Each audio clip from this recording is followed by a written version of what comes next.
Ya mwisho watu yangu, mimi nimekuja nimesoma historia na mara mingi nimeenda pale kwa ugonjwa ya ndugu yangu huyo rafiki yangu. Kasema alipelekwa Nangena is a private hospital pale, si ndio?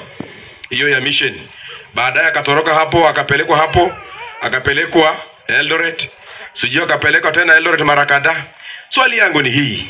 Wakati mwingine ukiona yule mzee wakati watoto wanaanza kukula, wakati ya lunch anaambia we boy yenda kwa fulani, wewe nyanya yenda kwa fulani, we Jose yenda kwa fulani. Huyo mzee ako na kasoro. Kweli ama si kweli?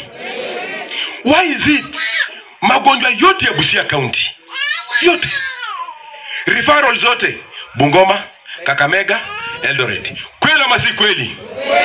Pesa ambayo ile counties national government inawachilia kuja kwa counties, ile venye naenda Bungoma, venye naenda Kakamega, venye naenda Uasin Gishu, Eldoret, ndio vile vile pia inakuja wapi? Busia.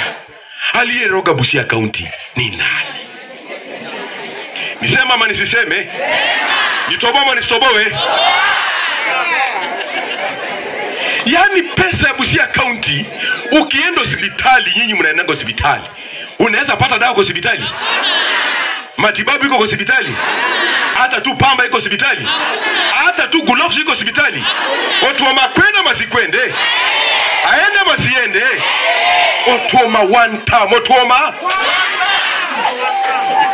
Unajua leo nimekuja hapa na hasira, nikafikiria labda nyinyi ndio mnakula vizuri. Wanasema labda gavana ni Muluya, nyinyi Waluya mnakula ngako mzuri hapa. Nyinyi pia mko na njaa kama sisi huko. Ndio tumesema 2027 otuoma kwa upole tu, lubwere holango tuoma, lubwere. Lubwere. Lubwere. Lubwere holango tuoma, lubwere. Lubwere nasai.